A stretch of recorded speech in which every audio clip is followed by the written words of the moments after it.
here with Suzanne Steiner from HeliTrak's. She is the VP of Marketing and Business Operations. And we met you folks last year, at least to get a little bit more detail, and saw a very interesting little device. Now let me preface, I've been a helicopter pilot for almost 30 years. Frank Robinson's a dear buddy. I've also had the lovely pleasure of having to auto-rotate an R-22 without planning it in advance. Ooh. And with low mass inertia rotor systems, the decision to initiate an auto-rotation following a power cessation is one of those things where you basically have, a quarter to a half second to dither about it, and then you better get down to business. Correct. HeliTrak's has a really interesting way of pushing that decision along in such a way that the normal, okay, is this a time for an auto-rotation? By which time, let's face it, it's too late. Too late. Tell me what you're doing with HeliTrak's. It's a very innovative product. It's a product that John Mercer invented. He read a accident report and thought, gosh, there has to be a way to be able to get the collective down in enough time to go into an auto-rotation before you just drop to the ground. And he came up with the collective pull down, which is what we call the CPD. And what it does is it's hooked to the low RPM warning system, and as soon as the low RPM warning system triggers, it triggers the collective, and it will get the collective down in less than half a second. And what it does basically is just gives the pilot more reaction time, because once the pilot does find themselves in a low RPM situation, by the time the pilot says, oh my goodness, what just happened, it's too late. So it gets the collective down in enough time for the pilot to then continue on with his auto-rotation. One of the things, I'm a helicopter CFI, although when I did it the worst possible way. I literally did my 30-hour commercial add-on, then immediately got my helicopter CFI add-on. So I was a helicopter CFI with 50 hours total time. Oh. We call that the 007 rating, the license to kill. But it was fascinating to me, especially since I had all this background with RC helicopters, which of course have massive amounts of mass inertia. The criticality of low mass inertia systems in particular. Now, mind you, it also has a number of significant advantages, especially in trying to get some of that energy back. But I was amazed at how little time was really available in an emergency situation to get your house in order.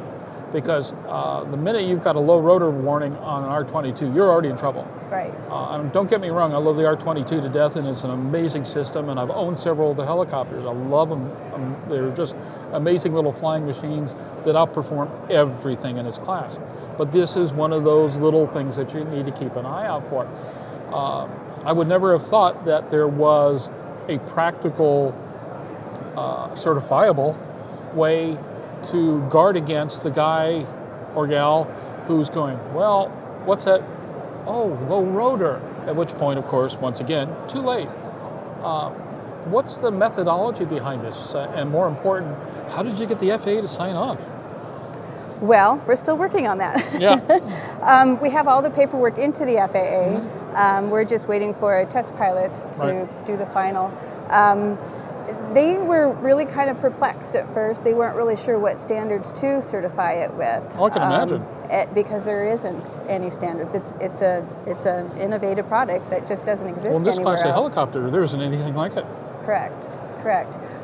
So it's been a lot of conversations with the Rotorcraft Directorate, and we've had quite a few meetings, but they're really excited because of the fact that obviously safety is a big issue in the rotorcraft world.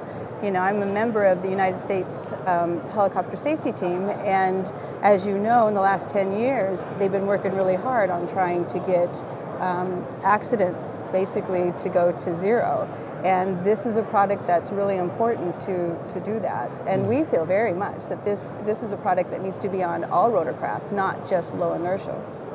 Well, especially though, when you're looking at aircraft like the R-22 and to a certain extent now the R-44 that are used in the training environment, where confusion is of the order of the day. An instructor has to wait for a student to react, but only to a point. Having a system like this in there to hasten the decision-making process, or for that matter, even meet a minimum applicable standard in regards to when, where, and how. Sounds like a really unique idea under the circumstances. The mechanics of it, briefly, how does it work? It's completely mechanical. There's absolutely no software Okay. in the product whatsoever. It has a Swiss little motor in it, and it's just connected to the collective. It's located under the collective in the keel, and so it has two straps that straps onto the collective with the wire. And so as soon as the RPM is triggered, what it does is there's a motor that will pull that collective down. Okay. And then it only holds for 3 seconds, and the pilot can override it at any time, and it only triggers once. Obviously, it's one of those systems that if you're practicing auto rotations or hovering or anything like that, it would be something that you would just not have the system on. And it's something that you turn the system on when you take off in flight, and it's there available for that emergency situation. What's the installation going to be like? And obvious question down the line is, what's it going to cost to put something like this in an R-22? Well, it's weighs only 2 pounds, so it's lightweight, so that's obviously helpful for the 22. It takes about 3 hours to install. It's under the keel. It's a very simple installation. And for the 22, it's going to be about $15,000 net price. I assume, though, in addition to the 22, you've got other airframes in mind. Absolutely. It's an AML STC. Oh, wonderful. So once we get the 22 done, then of course all we have to do is obviously put it into a 44, flight test it, because nothing changes other than just the casing on it. And then of course we're going to add the 66, but we plan to add as many rotorcraft as possible on it. It's a brilliant idea. It is. It really is. Now, is this the only project HeliTrak's working on right now? No, we're actually working on an autopilot. The obligatory lead-in. Had to set you up. No, we're working on an autopilot as well, which is also very lightweight, and that actually is located under the passenger seat, so it's not taking up any room also. And we hope to have that one certified by the end of this year. And again, that one we're also trying to do as an AML, and we're going to go ahead and add it to the 22, the 44, and the 66. But we're also have an autopilot for the 22. Yeah, I like that. Yeah, it does. It doesn't exist at all. And then obviously we're going to go and visit with Enstrom and Bell, support them, and we're planning on hitting all of them. Interesting. What kind of numbers do you anticipate for the autopilot for the 22? As far as price? Price, installation, and times and things of that nature. We're planning the price to be around $35,000. Okay. It is its own autopilot. It's self-contained. It has its own ADAHRs, meaning that you don't have to add any other pieces of equipment. No GPS, no outside ADAHRs or AHRs. It's all completely self-contained. They say that the installation is going to be probably about 3 to 4 days, and about $35,000 for the R-22. Outstanding. Interesting idea. Now, when you're taking on unique concepts in the helicopter community, it's one thing when you're doing an STC within the fixed wing community. The helicopter group, they're pretty sticky people. They're just, they're no pushovers. Let's just put it this way. I would imagine broaching this with the helicopter folks within FAA initially, even before filing the paperwork, had to be an interesting process. Yes, very much so.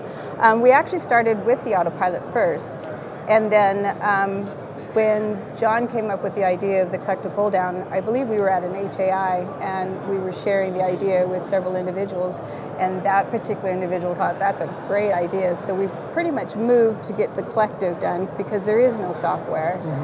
Kept working on the software at the autopilot, so we're hoping to be able to have the collective and the autopilot pretty much STC'd by middle of next year. And what we're then also doing is we're coupling our autopilot with the collective pull down. And what that means... I was about to ask about, excellent. What that means is once the RPM triggers the collective pull down will then go down, and then it will then trigger the autopilot. So you basically have an auto rotation. This I gotta see. This just sounds way too cool for school. This I got to see. You know, when you get past all the FAA tribulations, you need to let me know. I'd love to come out and fly the system, see what's going on with this. Yes. This just sounds like too much fun. We're trying to get an airworthiness certificate for we can do demos. Okay. So as soon as we get that, we're hoping to get that in another month or so. Well, you realize there's one thing to test it to an FAA standard. It's another to test it to the ham-handed journalist standard. Yeah. I mean, you know, the FAA hears about that. They just handed the paperwork. We don't need to test you anymore. Yeah, so we'd love for you to come out and fly it with us. I'd love to do it. That sounds like a really exciting project. What else is in the future for HeliTrak then? It's just continuing on with these two products at the moment. We do have some management changes that are going to be taking place in a couple of weeks, and we're hoping that this particular individual, I don't want to share his name yet, but he's a very innovative man, and so we're really hoping that he will be able to continue to perhaps assist us with other products and other ideas because of the initial product that we have going. It's tremendously exciting stuff, and more important, it's. I've been talking all day long yesterday and today about the difference between innovation for innovation's sake and then innovation that's disruptive, meaning that everybody else has got to get in line and realize there's a new reality. These are the kind of little products that create the kind of tiny little disruptions that move things along for the industry incrementally, but or as Buzz Aldrin says, it takes a lot of little incremental evolutions to equal one good revolution. And there you go. Susie Steiner, we thank you so much for joining us here on Aero-TV and Airborne. Like I said, I got to try this out. That just sounds like an e-ticket ride, and we thank you so much for that. Thank you so much.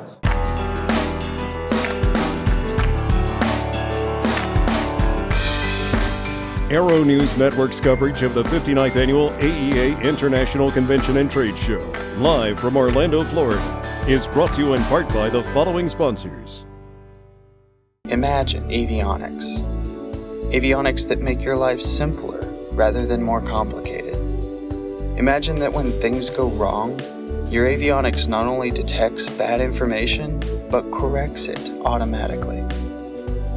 That's the avionics system Avilution is creating, so you won't have to imagine it much longer.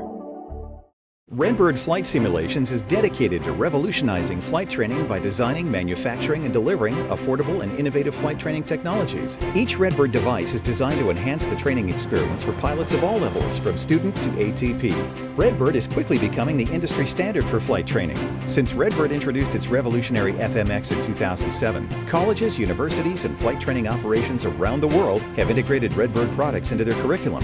It's time to discover what Redbird can do for you. Join the migration.